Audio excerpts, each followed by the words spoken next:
Today's guest is Alison Mullins, who is the owner of Rep Methods LLC and a highly influential figure in the construction materials industry.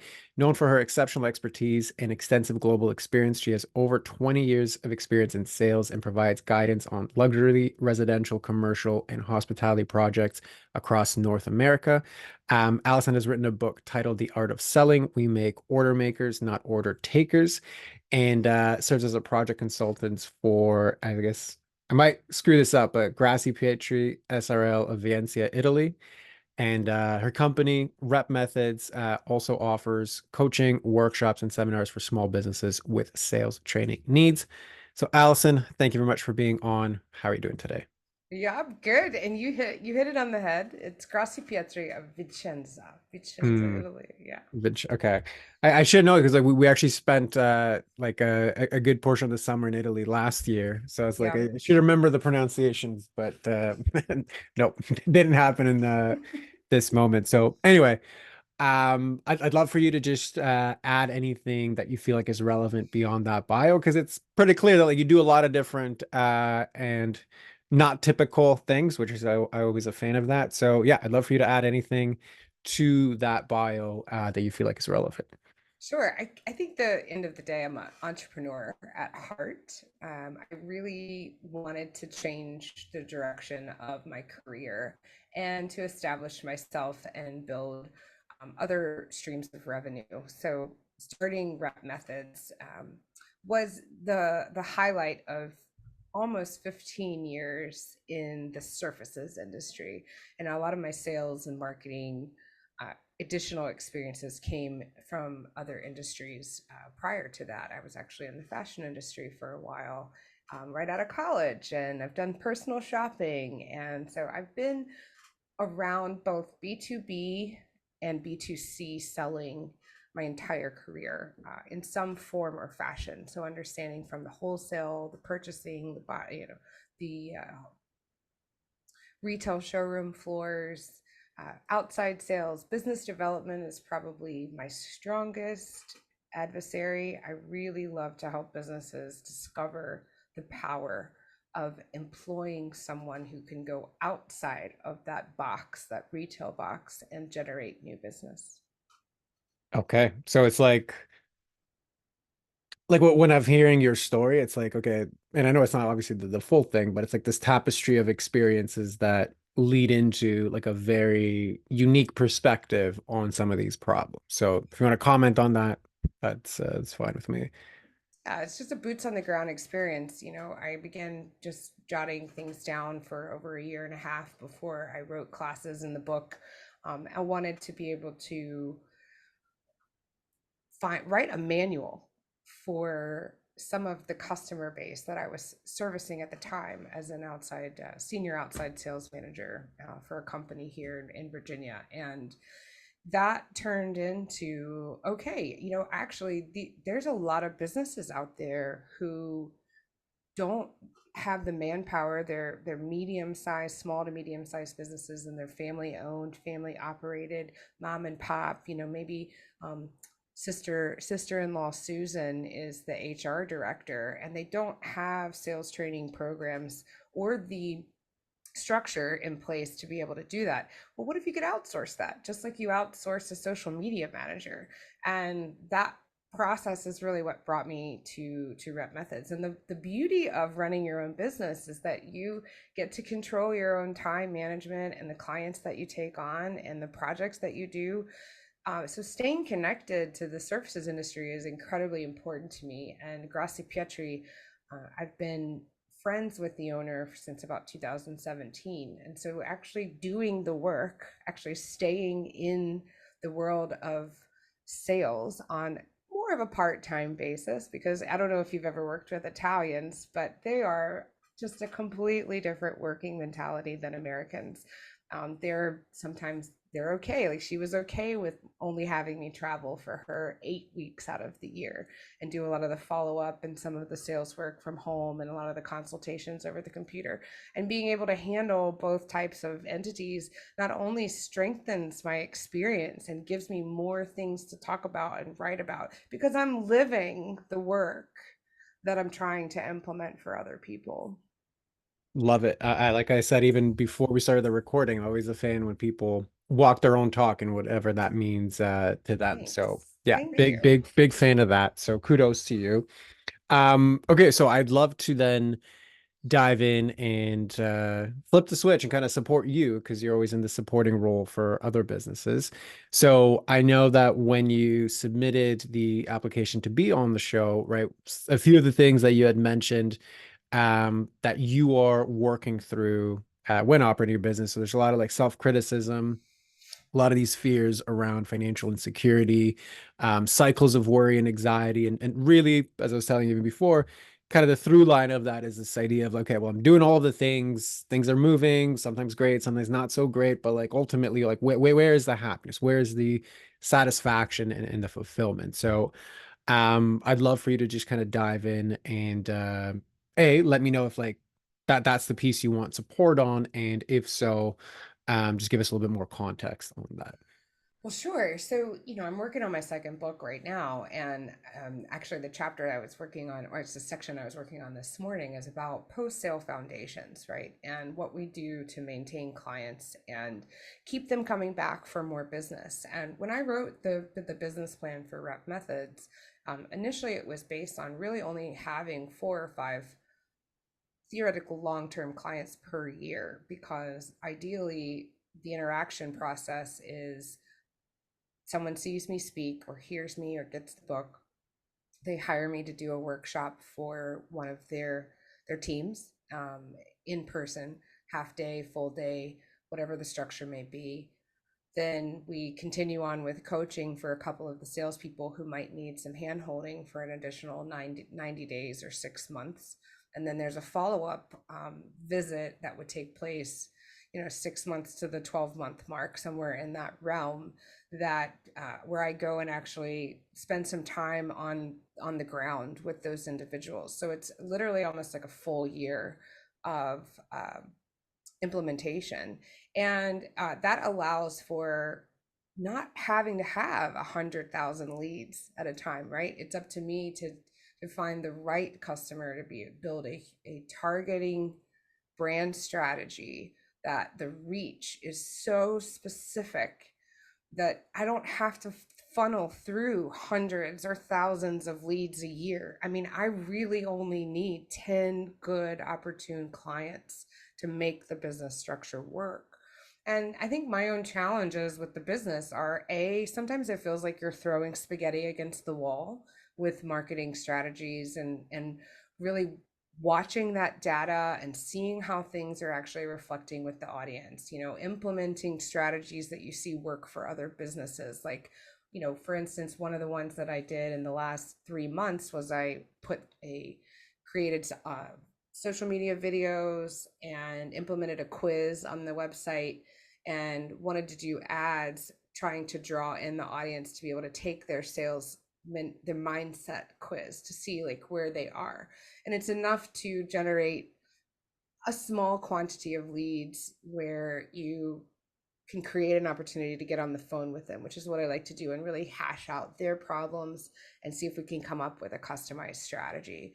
And it doesn't work. Like, not every at the end of the day, no one's taking the quiz.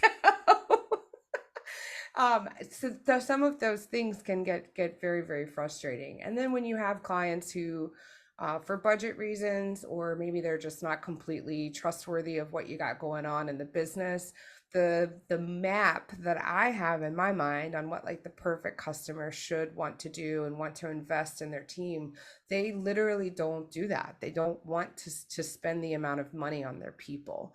I have learned very quickly that in the mindset of the consumer, many businesses, they just want to minimize the investment that they put in their people, because they're afraid of the people leaving and taking all of that information that they've then paid for and going to another person. And how I think that was one of the first questions I ever got from one of my clients. If I'm going to invest X amount of dollars, what's preventing Susie Q from bouncing to the next guy? And I don't have the answers for those those dilemmas, and I can't necessarily solve all the world's problems. I'm simply just trying to implement a great long-term relationship strategy and keeping those key clients coming back for more, because as we all know, there's going to be new hires, there's somebody that is going to quit, and there's going to be an opportunity to use those services again and again. But definitely not, I'm not the average box business that has a product that is trying to generate purchases. You know what I mean? So that was probably a lot. I hope I didn't talk too much. That's okay. That's how these things work. So no, it was perfect. And yeah, I mean, I get that. Like essentially what you're asking is a much more strategic questions than like I would normally dive into. I think the quote that came to my mind, and this was, I don't know if you know my history, but I had a gym prior to this, and obviously, had staff and stuff like that there. And one of the quotes that was given to me by a mentor at that time, or that I heard, I can't remember exactly what it was, but it was like this idea that, well, yeah, so if you have this fear that if I train my people and I invest in my people and they become really good, then they're gonna leave, They're going to leave. right? It's like, okay, that's the fear. And if you don't, then they're gonna stay. So it's like, yeah. And then you're gonna be paying and staying and keeping people that are completely untrained, not performing well, totally essentially causing you lack because they're staying untrained. You know what I mean? So it's like Yeah. that usually, I know it's not that simple. Okay, just tell them this one line, but it's like that's the mindset shift in general that people need to shift out of. So I know that's not the nature of your question, but there's like that just popped into mind. I wanted to share it with you. Okay, so Well, if we bring the you could refine the question to less about my planning on what the customer's reaction is going to be, to more on strategies which look really good for other businesses that aren't performing for mine. right. So what is your question about that? I want you to fix it all, Trask. Just kidding. Just like that, No. like give me the magic pill. Like, listen, if Yeah, I had no, the no, no. magic pill, I'd work a lot less and charge a lot more. Like it'd be actually would Yeah. be very simple. So my first thought, like question to that or reflection back to you is you started this whole podcast with, like I said, like what I heard was like this tapestry of experience honed into this like unique offering and actually like a unique vision for the business that you have. It's a very non-typical, like I want to work with like 10 really specific clients and like this is my ideal vision of what it is that I want. Annually. Yeah. And yeah. So if your vision is unique to you and what you provide is unique to the industry, then why is there a part of you that is scared to go all in on your own uniqueness and then just follow whatever the right thing should be in terms of strategies? Like that's the first question I would have for you. I mean, I think that's a great throw it back in my court. I think at the end of the day, it's probably like a deep rooted insecurity that there's the businesses that I could and might work with aren't responding, and I probably take that too much to heart. Like there's something wrong with something that I'm doing or offering. And I often have to reflect back to patience. And people are often reminding me that the business is still so young. I've been very, very fortunate. I had one of the top performing first quarters that I ever could have asked for. And moving into second quarter, slowed down a little bit. So those are the times when I think the most fear creeps in on, is this forever? Like, is this pause forever? Sure. Um, So yeah. just to even clarify that piece, um, when you say slow down, like do you mean, and you don't have to use like obviously specific like revenue numbers, but I just more just for context, like slow down as in like, okay, I'm gonna have trouble, paying bills, or like in comparison to this initial high, it's dropped a certain percentage, but I'm still actually okay in terms of paying my bills or whatever. Like I'm the still describe fine to and me I'm the still fine in paying my bills. For me, I'm looking for more follow through from the leads that I've generated from some of those speaking experiences. And I'm not getting the traction right now. I think this time of year is difficult. People go straight into vacation mode the first part of June and they're not thinking about it. So for me, I know the strongest time periods for my business model is either I have clients that are overlapping through the summer and I've got those plans, or I'm constantly landing new clients between October and April. There's some kind of like a weird thing about the summer. So I've got to be able to draw that clientele through the summer. And I'm still very young in business. So, I've got good coaching clientele going right now, but those are on expired timelines. So some of the coaching clients that I have right now, they're on 3-month plans.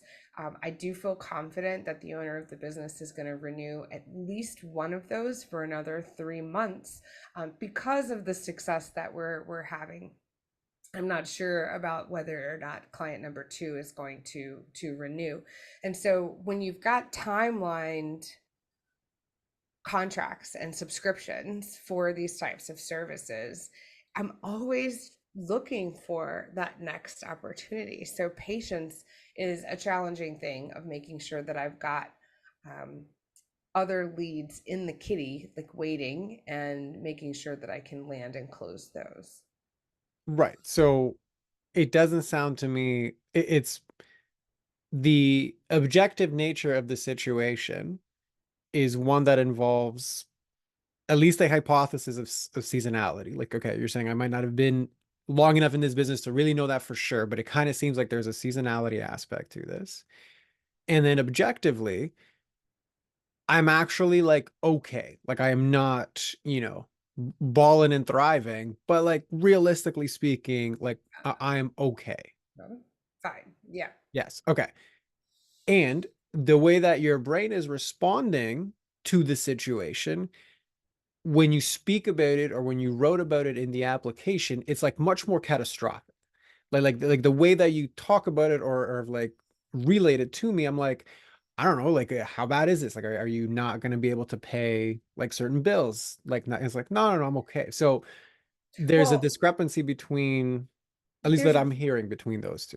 I hear you. I hear you. Well, every business anybody who starts a business knows that there's going to be an amount of debt involved in the business.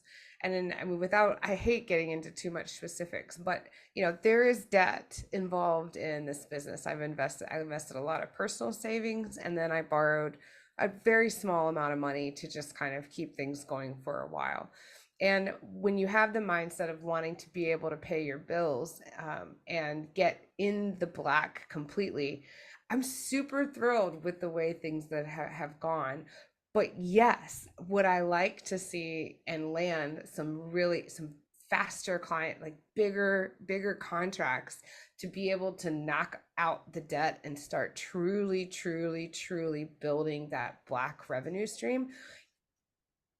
It's a want, it's a push, and maybe it's a good thing that I want that so much. But I've also had to just learn that Rome isn't built in a day, and you just got to keep pushing forward. So I'm like almost coaching myself, but I get into the worst fear that it's gonna fail or it's gonna implode, and then I think that's just part of being human, and then also maybe a little bit of being a sole entrepreneur, like being on my own. I don't have a partner in this business. I don't have another objective mindset that's a part of that financial analysis every month, and someone to kick off around and ideas with. Sometimes I think it can be an extra challenge to be a sole entrepreneur. 100%. So it seems like the underlying thing here is really the fear. Like what drives everything is the fear that it's just about to crash. I need to have more. Things need to be moving. I gotta get like every desire that I have is powered in some ways by the fear of what's gonna happen if I don't pay off the Yes. debt, if I don't get into the black, if I don't get the next big client like right now. Like it's Right. all kind of seems like fear based. Yes. Yeah. I'm willing to admit that I am a person who is full of fear. Okay. So I appreciate the honesty with that. And how's that actually affecting you day to day?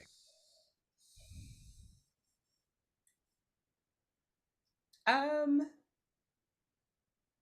I don't know how to answer that. How is that affecting me day to day? I think it creates a little anxiety. Um, Well, a little or a lot? I'm pretty okay at handling quite a bit of anxiety. I'm more of like an anxious, avoidant person anyway. So, Okay, so even if we you just know, pause right there. So I know that historically I have an anxious avoidant, whatever, either attachment style or like just attachment style. yeah, Yeah. okay. Perfect. So I guess it shows up in relationships as well. Yeah, okay. That's fair. Anyways, Yes. yeah, okay. Yeah. This It- is like, it's just weird because I'm not, there's a lot of this that crosses over into personal versus business, yeah, and like I and said, we don't need the sure. details, but that's fine. But it's just like if you're already self-aware enough to know that, okay, Oh, my yeah. default is to be the anxious avoidant, Fight or flight. right? So when I ask you the question, like, well, how's this actually affecting you? Well, I guess I didn't really think about it, but like it's probably not that bad yet. The majority of the time, I'm in like I can like your next response was like I can actually handle a lot of anxiety, meaning my threshold for anxiety is probably higher than average.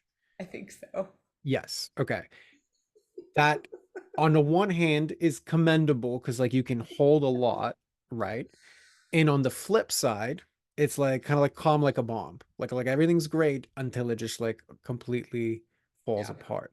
And it means that like the perception of your baseline is ultimately going to be at around, 7, 8. And then it starts to kind of like, ooh, I kind of have a lot of anxiety now, but it's like 9, but not really realizing that, oh, hold on, I've been operating like everything is just like a type of frenzy energy. Like that's usually how I see it in clients that have the similar pattern. So just before I go on, like, does that resonate? Does that not resonate? Am I missing something? Like, No, you're good. I practice not being in a frenzy. That's actually why I started the business. So historically, I would say that when I was a salesperson, like senior sales manager, and I was driving 1,000 miles a week per se, chasing sales, chasing high commission value and killing it. I know what being in a frenzy is like. And when I built this business, I built it to not get there and to not be in that style of a frenzy anymore.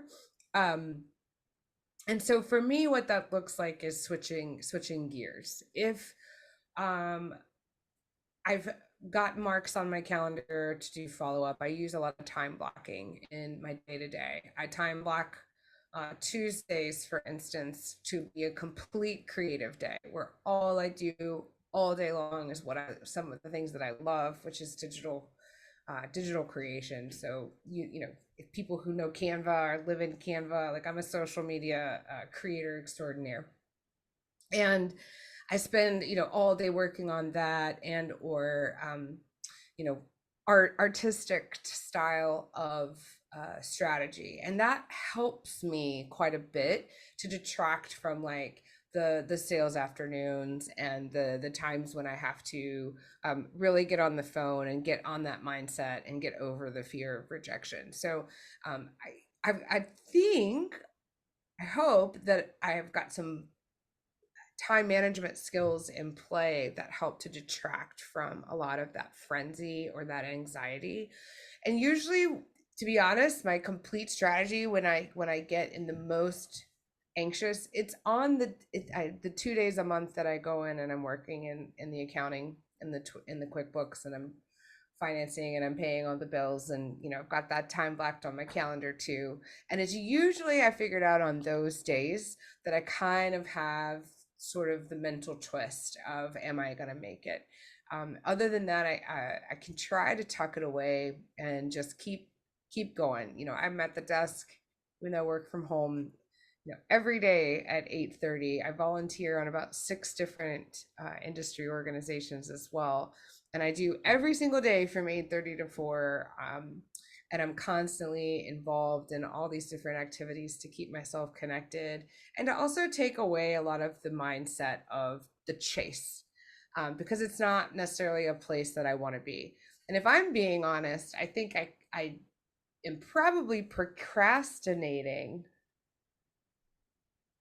from doing more chasing than I should be doing, versus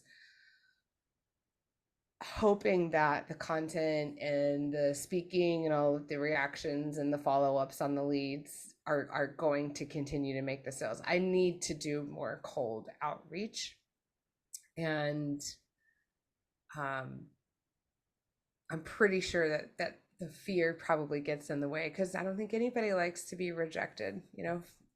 Cold calling sucks. Reaching out and trying to generate leads in that way is my least favorite action of selling, period. Yeah.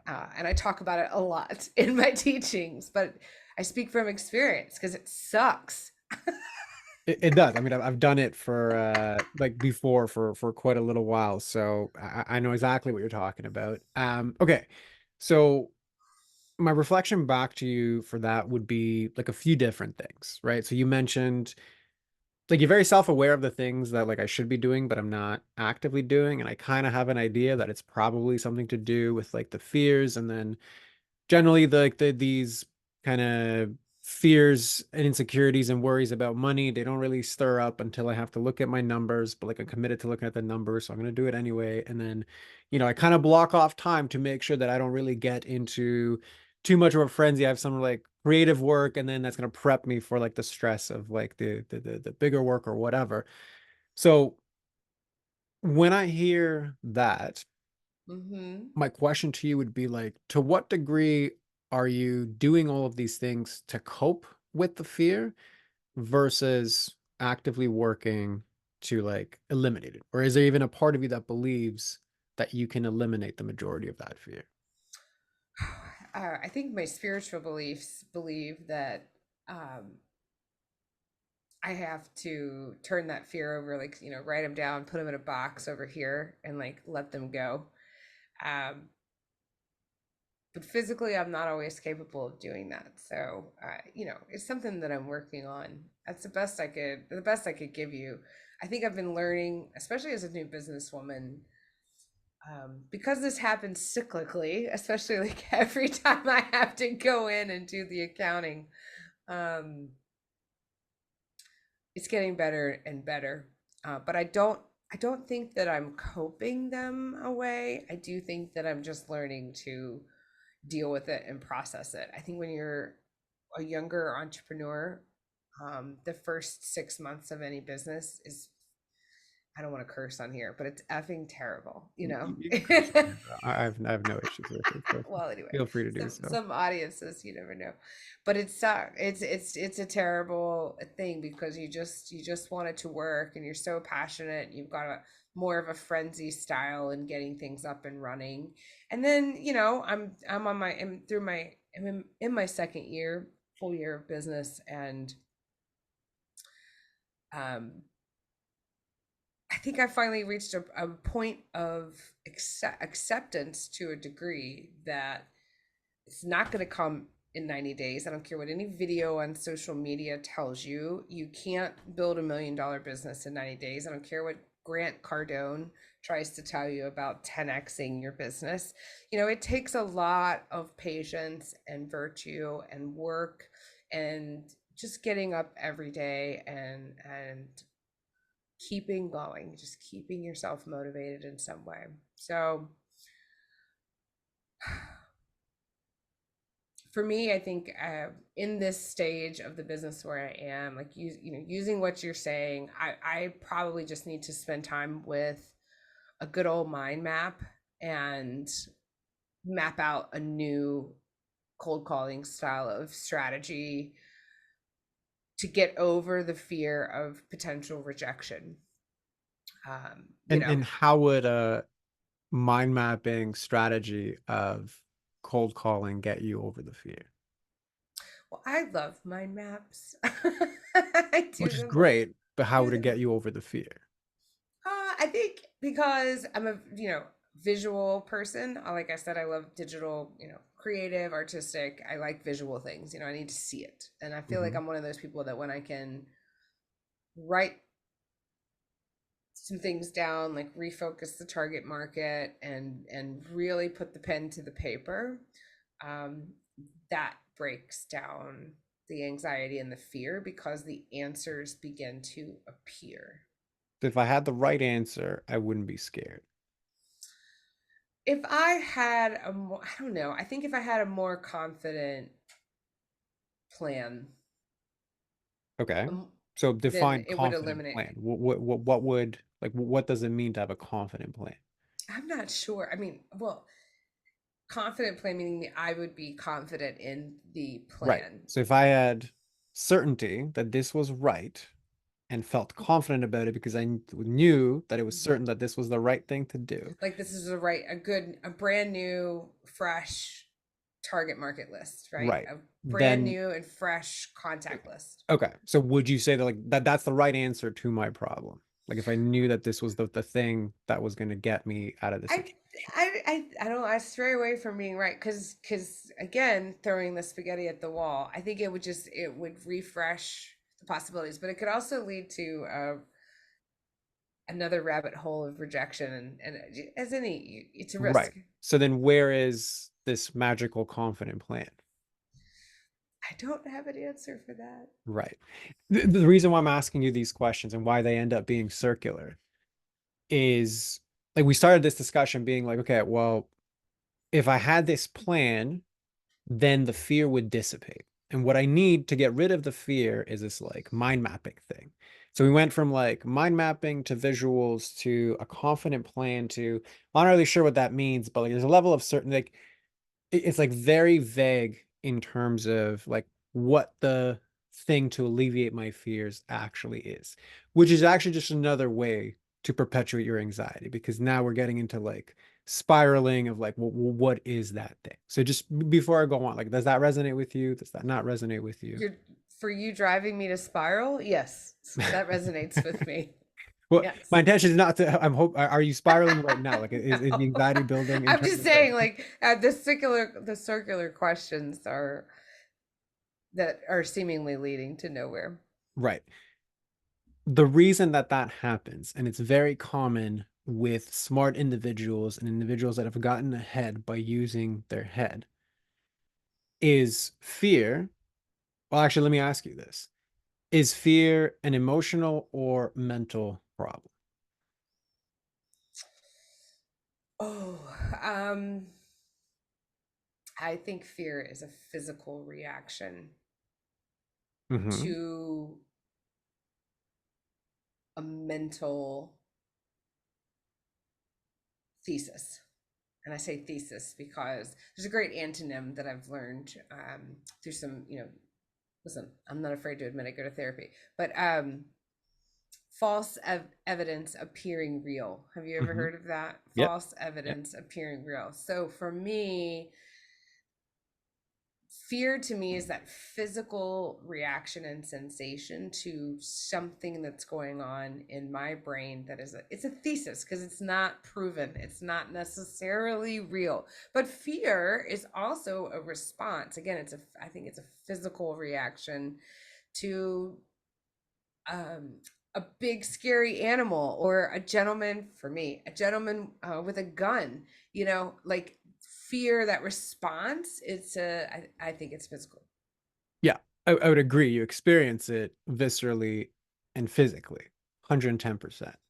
And it happens in the body. You generally don't are like I'm feeling fear in my head. Generally, it's like I feel fear somewhere, in my chest, in my gut, whatever. So Mm-hmm. I agree with you in that sentiment. The question that I was essentially leading you towards is not necessarily your understanding of the definition of fear. I think it's accurate.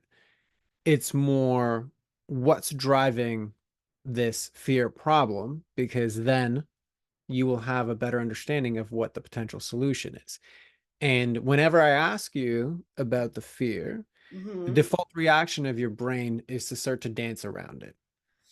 We go to the perfect plan. We go to, well, it's not that bad, but then when we impact, it's like, well, I kind of have a high threshold for anxiety, etc. So it's like when I think about fear, my default is how do I cope with it? How do I put it aside and do the thing that I need to do?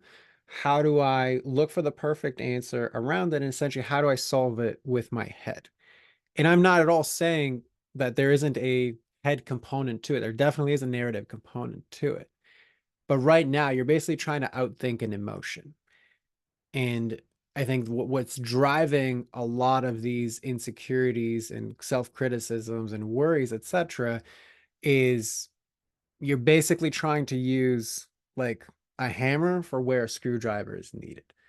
So before I go on, what lands for you with that? Yeah, I want you to keep going on that one because a hammer versus a screwdriver, because I don't have an answer for that. I would say the right tool for me is to use gratitude.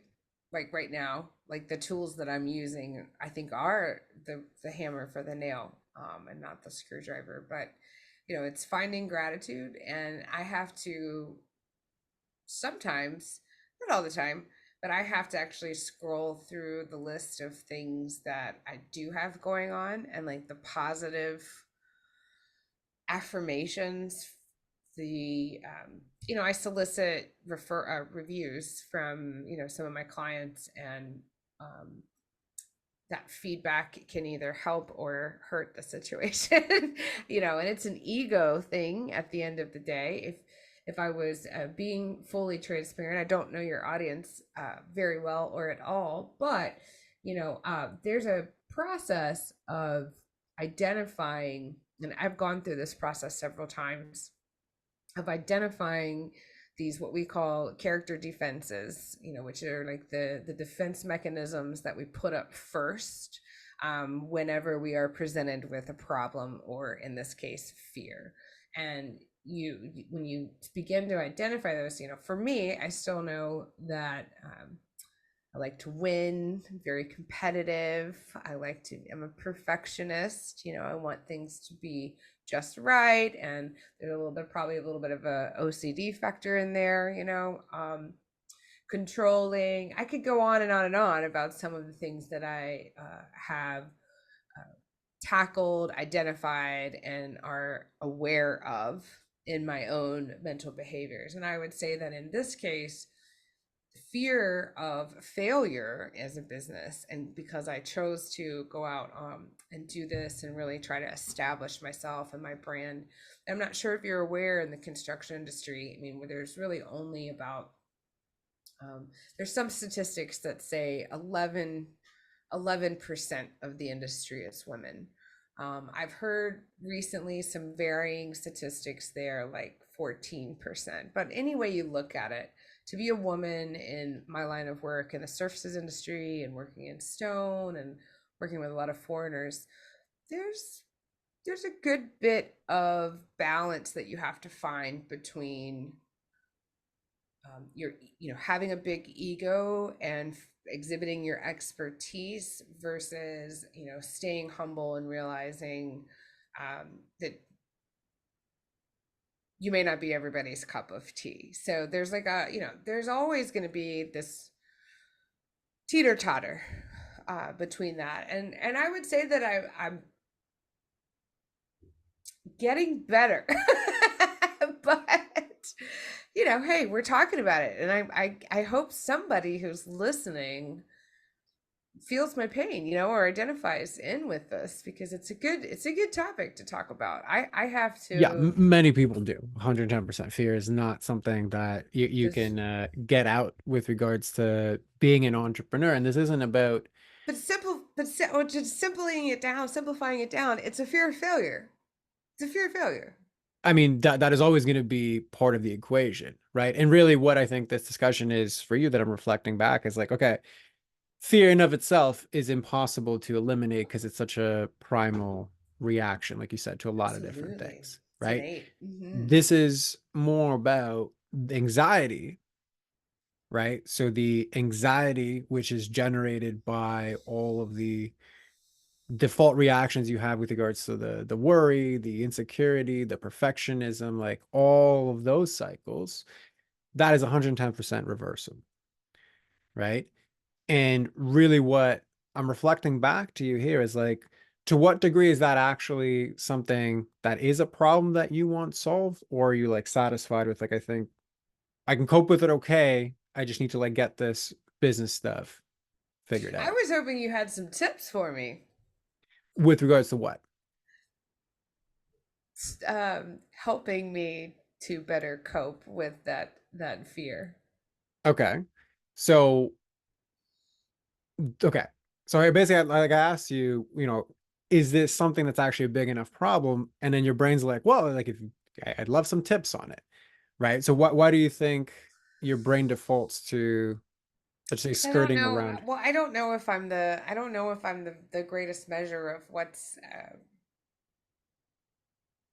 I don't know if if for me, I'm still getting the work done. I think there's definitely room for improvement, but I don't know if I'm like the measuring scale on whether or not it's scopable. I have no choice but to cope with it and to find ways to keep going. Okay, Like, got it. yeah, so I And don't I think it's something to know how to celebrate answer that you your get the work question. done. I think a lot of people will have the opposite and they'll just freeze, right? Like they'll just like fawn and like we Yeah. won't actually get the stuff done. So that's not at all what this is about. Actually, I celebrate you and I think it's commendable that you are able to like get that done, right?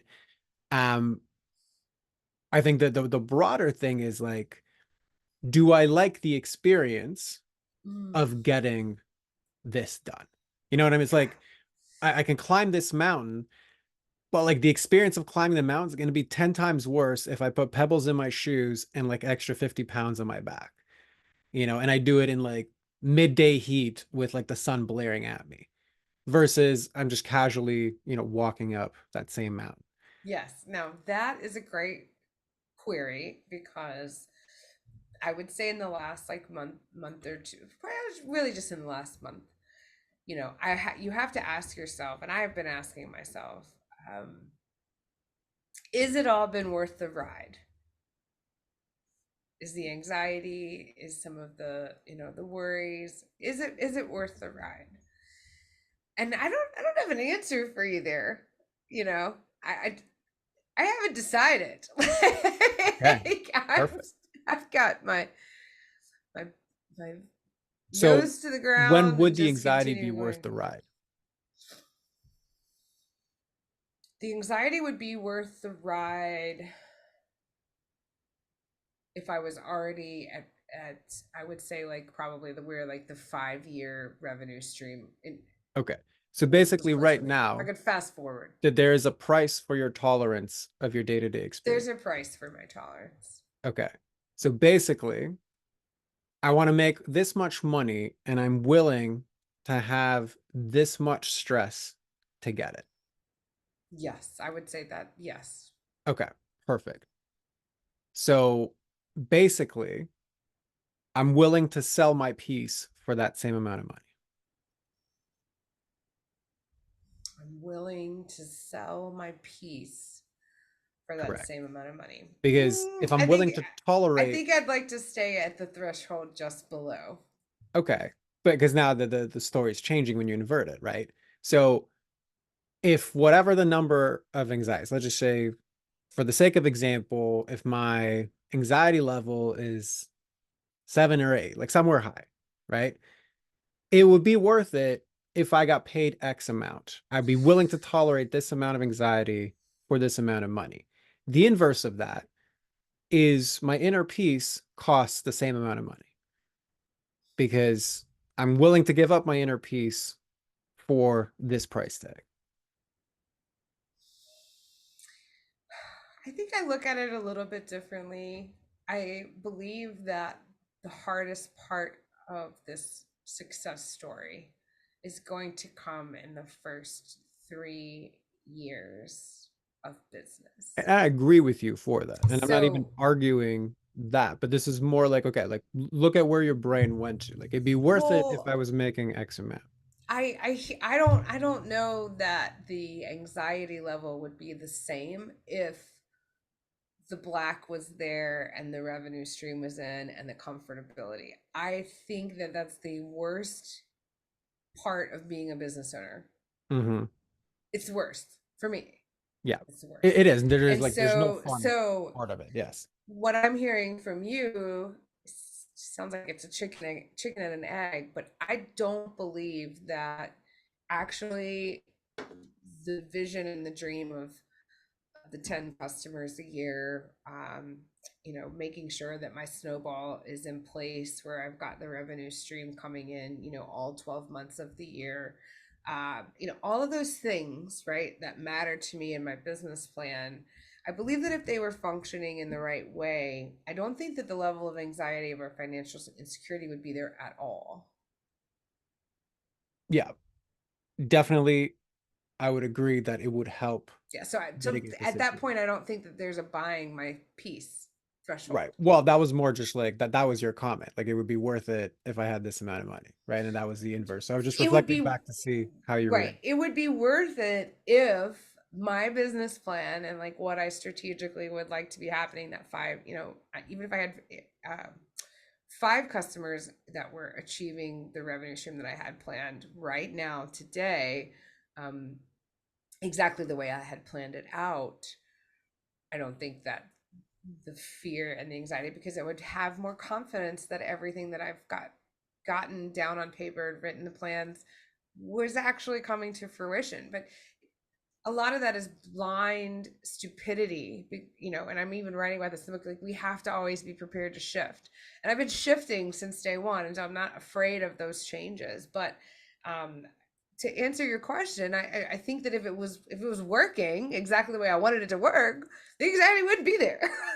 Right. Like, Because then I would have the right path and I would walk the right path and it would be all good. Right. and It's then like, and investing my savings and doing all of that and the decision making would have more value. right. And it's still fairly early to like make that call. You know what I mean? Sure. Sure. So I think the follow-up question to that for you is really, do you think your path is easier, faster, and more enjoyable with or without the anxiety? Do I think that my path is easier, faster, or more enjoyable with or without the anxiety? Correct.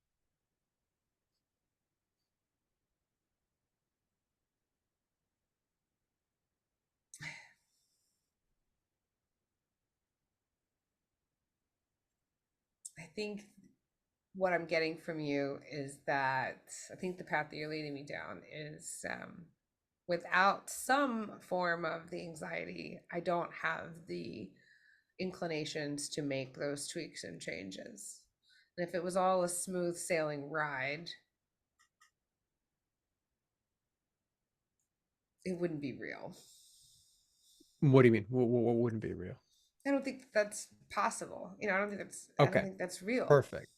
So that's, I think, where the crux of this is. Again, not at all Acceptance. suggesting you can eliminate fear completely, because that's absolutely unrealistic.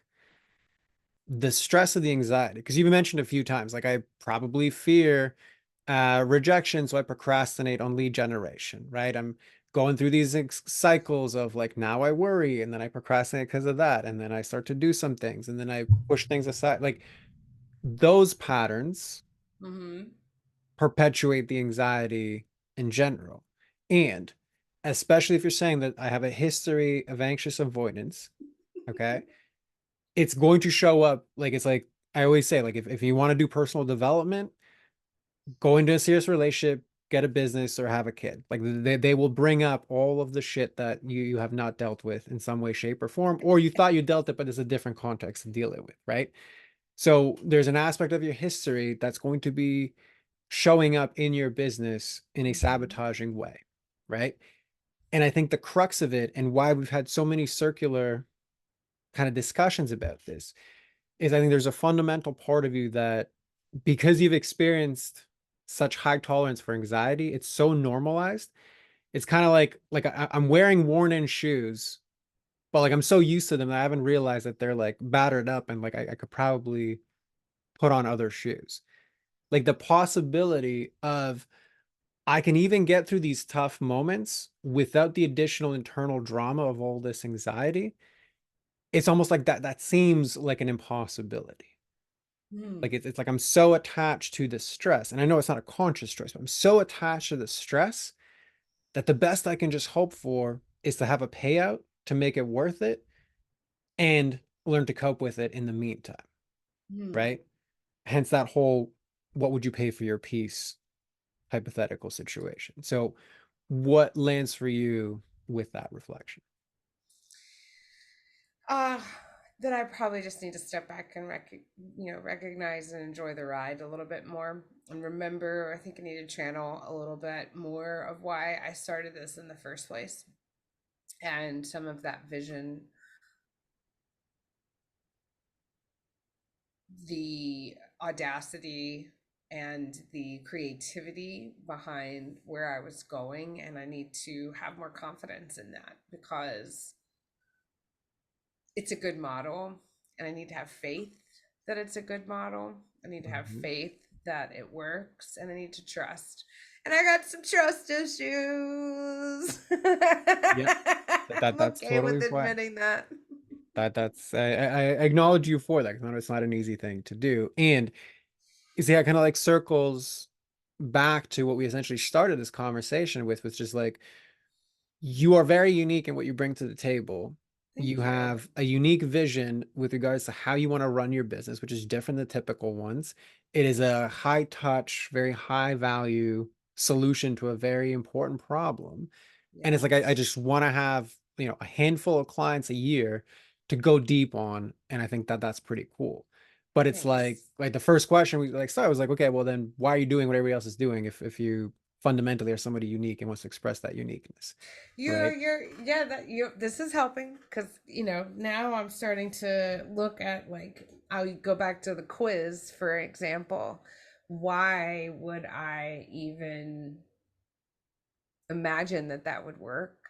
That doesn't even fit my target persona at all. Correct. And like even Mhm. just from that, I'm like, well, if you want to work deeply with somebody for a year and that requires a very deep diagnostic of like I really understand you and I can like fill in all the gaps and the blind spots and all the things, it's like, why are you giving me a quiz? Like I should be talking to you and you should be walking me through that process. Like you should be showing me your value in that way. Like just like as a simple example of like just a basic, I think, disconnect between like the quizzes, which are kind of like click, click, click, cool. Oh, that's interesting. And then I move on with my day versus like Mm-hmm. I'm here for depth and I stand for depth. But I want the intro to me to be very superficial, you know? So I think that that's just a manifestation of some of these insecurities, some of these fears, some of the give me the right answer. I should just follow what the right answer should be instead of embracing myself. And a lot of the anxiety patterns are going to be the internal friction points for you to own that fully. Own it in terms of its expression, own it in terms of being visible in it, own it in terms of selling it, own it in terms of charging the right price for it. Like all of those pieces you're going to face doing, I think, like the fullest honest expression of your own business. So I again, love it. Thank you. This is very helpful because that brings into perspective, like, I've been thinking a lot about finding a different sales strategy. And um when, as of course, as I'm writing the second book, there's a lot of things that come up there, but this talking it out process really helps me to recognize, a, what is it that I really wanted from the beginning, and the, the plan doesn't meet the action. The plan doesn't meet the action. And so I need to take another look, and I need to go back and brainstorm, mind map. That's stuff I love to do. I love it. It's so much fun. But I need to go back to the drawing board a little bit and take a look at that. So thank you. You're very welcome. So yeah, I mean, I know we're kind of at time. Yeah. I No, hope no, this is what you were looking for. I mean, I wasn't looking for anything. It's just if you got the value out of it, then this was a good recording. So does this feel complete for you in terms of at least for like right now? Yeah, Does I got a light bulb, I always that's what I always say is the key to knowing that I've hit my audience the way that I want to is I watch the light bulb cut on in their eyes. I hope you've seen a light bulb in mine. love it. Love it. Okay, well, in that case, you can close us off, let everybody know where to find you, who's the best person to find you. Floor is yours for that. Oh, thank you. Thank you so much. It's Rep METHOD, in case there's any Method Man listeners out there. Just kidding. Methods, METHODS, repmethods.com. Everything that you need to know is right there. I'm on all the social channels too. Most of them are at Rep Methods. I think TikTok's the only weird one. It's Rep Methods Original. But yeah, I'd love to hear if maybe somebody feels the same way I do about accounting. 110%. Yes. Absolutely. You are not alone in that world. So that is that is a guarantee. Yeah, but Allison, listen, thank you very much for Sure. allowing yourself to be seen in this way. And for everybody else listening, we'll see you on the next one. Awesome. Thank you so much.